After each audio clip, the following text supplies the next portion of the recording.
mean, one does wonder at what point Putin will decide to end the war and say that the land deal is enough.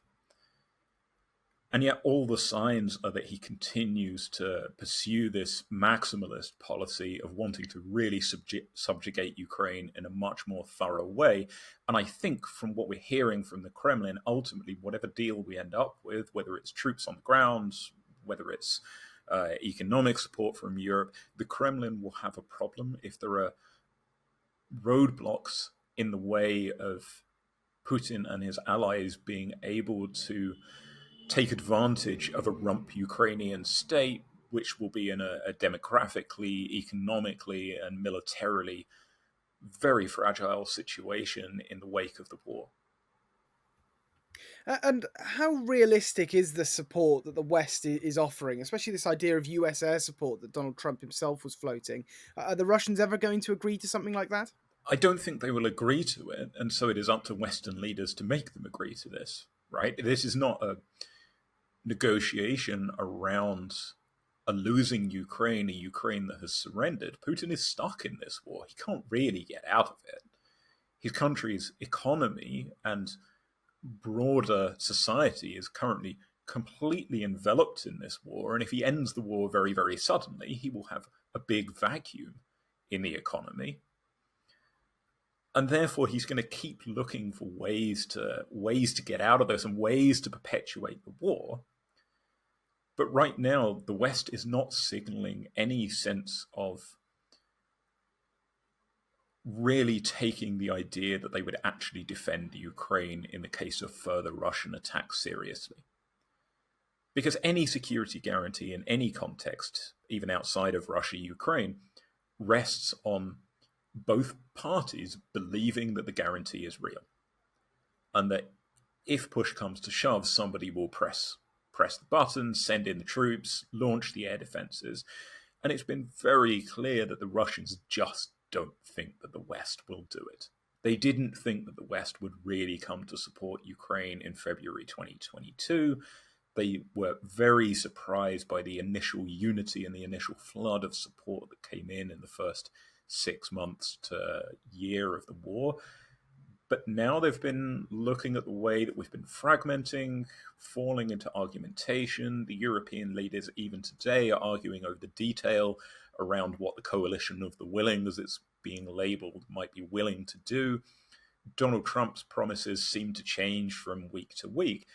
And so Putin just has to sit back and wait for everybody else to duke it out. And, as you say, Trump is still clinging to this idea of further talks being possible.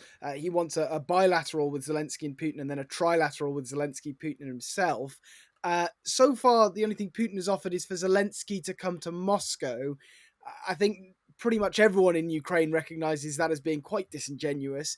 Do you think the Americans recognize that as well? And what's the message there that Putin's trying to send? Well, we've seen Trump getting a little bit irate on, he posted a message on Truth Social just yesterday. He seemed to be quite frustrated with Putin and the ongoing attacks and the stalling of the peace agreement. But certainly if you read the Russian media, which of course is all state media, and if you look at what Russian politicians have been saying over the last few days, it's that the bilateral summit, or trilateral, the meeting between Putin and Zelensky will not be a negotiation. It will be to actually sign the deal. It will be Zelensky coming to eat his slice of humble pie very publicly, and they haven't quite put it like this, agree to surrendering Ukraine. And Zelensky is no fool. He may have been a comedian, but he's not a fool. He knows exactly what Putin is up to, and of course, he knows that, of course, this offer to come to Moscow is just very obvious trolling. And he knows that Putin isn't really addressing his concerns, and what he wants is a genuine security guarantee that is going to be operationalized and that has a very clear plan of actions, that there will be red lines that are uncrossable. And he doesn't see that happening either. So both sides, I think, are very, very far from getting what they want, even though Trump is saying by the end of August, I want to organize this big meeting. I think maybe he'll get it. Maybe I'll be proven wrong. Trump sometimes gets things that he wants through seemingly sheer force of will. But I think there was just a little bit of a sense of naivety coming out of the American side. And so, where does that leave that big meeting of European leaders that we saw on Monday? I mean, is there anything that Ukraine or will come away from that feeling they've achieved, or anything the Russians might be worried about out of that meeting? I was actually surprised by how united the Europeans seemed. There was some criticism on social media and in the press about these photographs the European leaders had lined up before Donald Trump as if they were prostrating themselves before the American leader. But actually, to me, that picture communicated a handful of European leaders, the most important leaders in Europe, bar Poland, who was notably absent, who were all lining up and saying, this is what we want. We do want meaningful security guarantees. We are going to talk about the detail. It's going to be difficult to talk this through. It's going to be difficult to come to an agreement.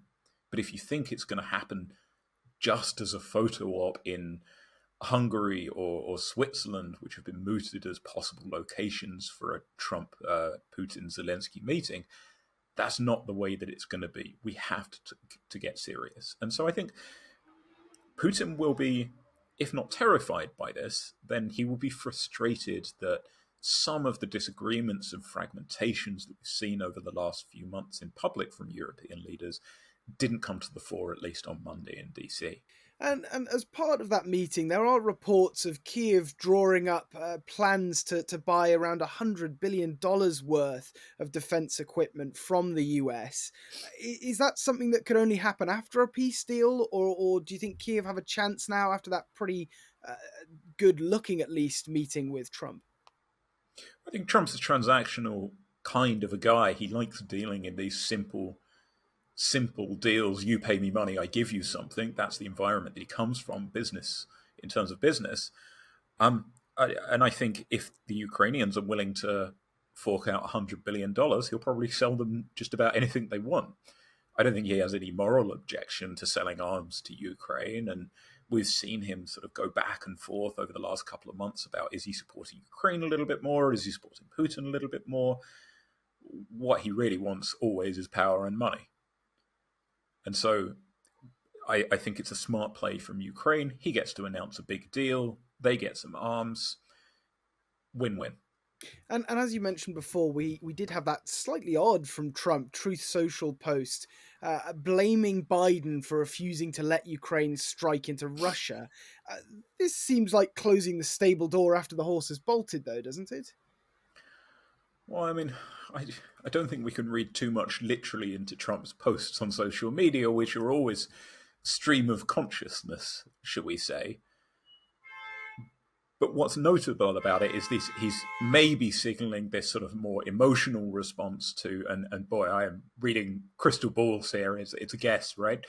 You know, he's signaling this more perhaps emotional response to frustration at what's happening. He's signaling that he maybe thinks that long-range strikes aren't off the table. And we did hear a rumor that he was mooting this possibility with Zelensky last month when he was at his most frustrated with Putin publicly, discussing what Zelensky might need to conduct some more long-range strikes in Russia.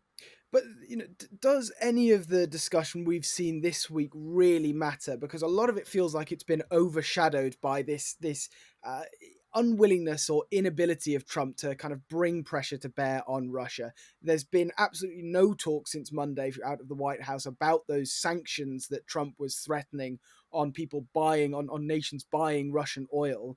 Is that just completely out the window now? And what sort of message does that send to Moscow?